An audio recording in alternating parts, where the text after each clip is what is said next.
want to do here is fill some bobbins and see just about how much. This is just going to be an estimate. How much thread a typical bobbin you might use holds. I have a bobbin here for my Singer 226. It's kind of comparable to the typical bobbin you'll find for a Singer 66 or a Singer 201 or a Singer 99, the drop-in horizontal bobbins. And I also have a featherweight size or 301 size, Singer 301 size bobbin. So I want to compare these.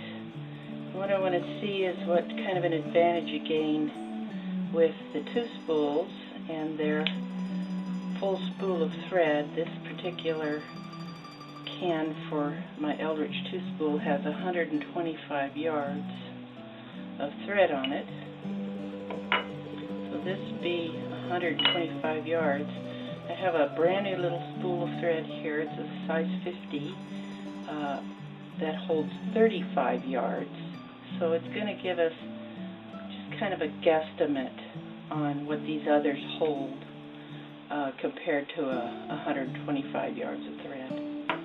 So I'm going to wind a bobbin on this 226, the Singer 226 to start. Just to see, because I've wondered how much thread these bobbins hold, and I've never actually found out. So I'm just kind of wondering. So we'll see what kind of a guess we could get here.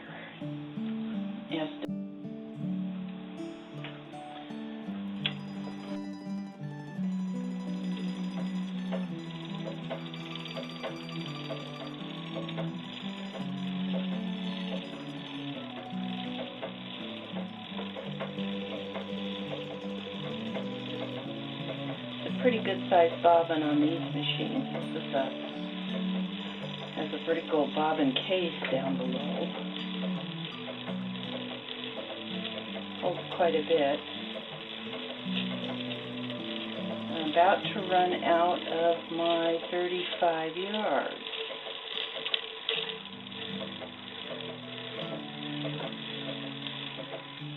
Okay, so there's 35 yards. Not quite full yet, so with 35 yards you're probably looking at the rest of this being maybe 45 yards, 45 yards. Okay, so here I've got my featherweight size bobbin, my Singer featherweights. This happens to be a 222K featherweight. It's a free arm type, and then also for the 221s and also for the 301 Singers. So let's see how much thread this one holds. Now this is, I'm taking the thread that I put on this bobbin just a minute ago. Well, I dropped my bobbin. This one here, and we know there's 35 yards on here, so let's see what a featherweight size bobbin will hold.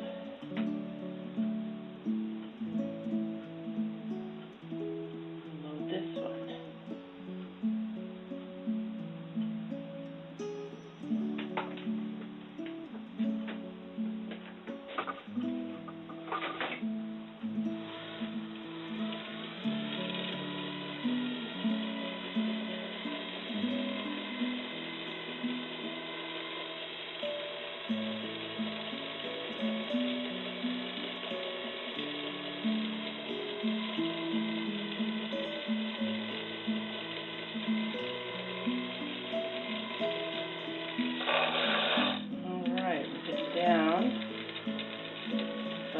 Full.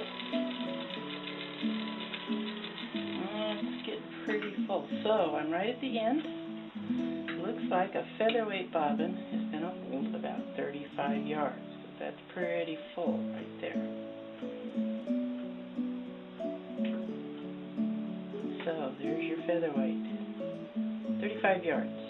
A little over 35 yards, probably about 40, 45 at the most.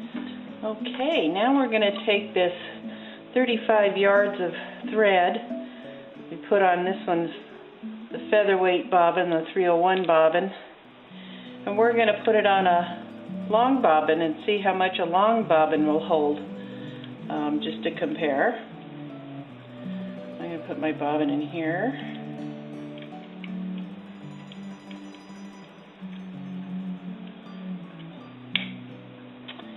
We'll wind this on here. I'm not sure how much a long bobbin holds. I've never checked it.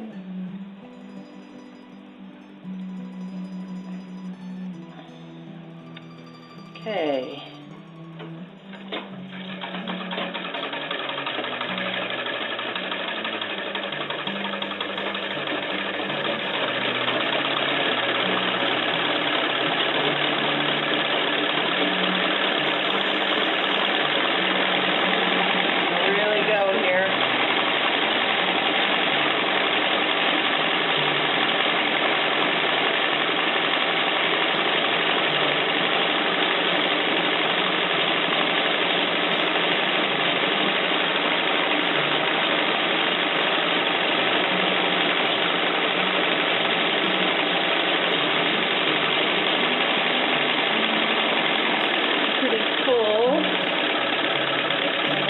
There we go. Okay, 35 yards.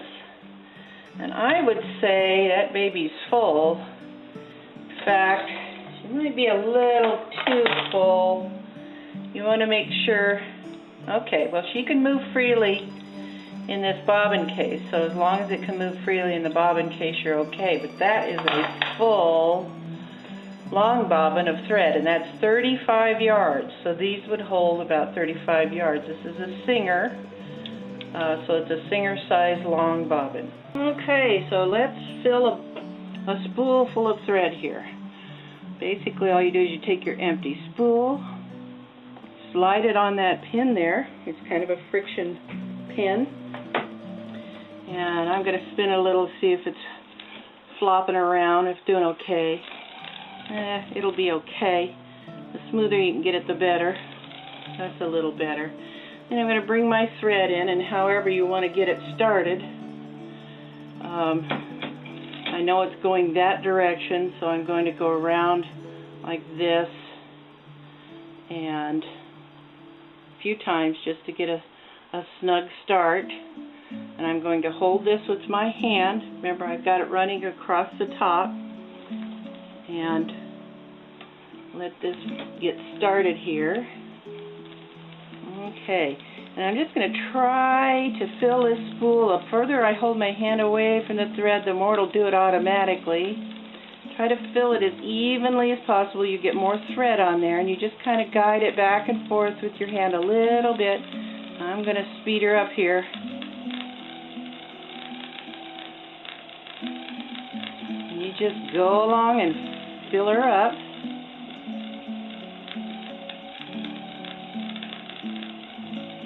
You just kind of have to eyeball, and when it's full, fill in your lower areas with thread, and where it's a little less thread buildup. The smoother you get it, the more you'll get on there. It's kind of hard to get it perfect.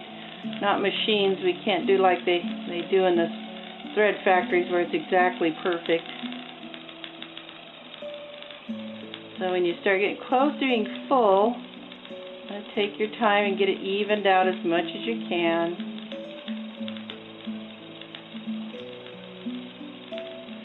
You don't want to go too full because then your little can can't hold the spool. But you also want as much on there as you can get because you don't want to have to change this out very often. That's getting pretty full. You can go a little more down here. Can take a nice full spool. Alright, I'm going to stop there, cut my thread, and we've got a nice full spool like that. And check to make sure that it is going to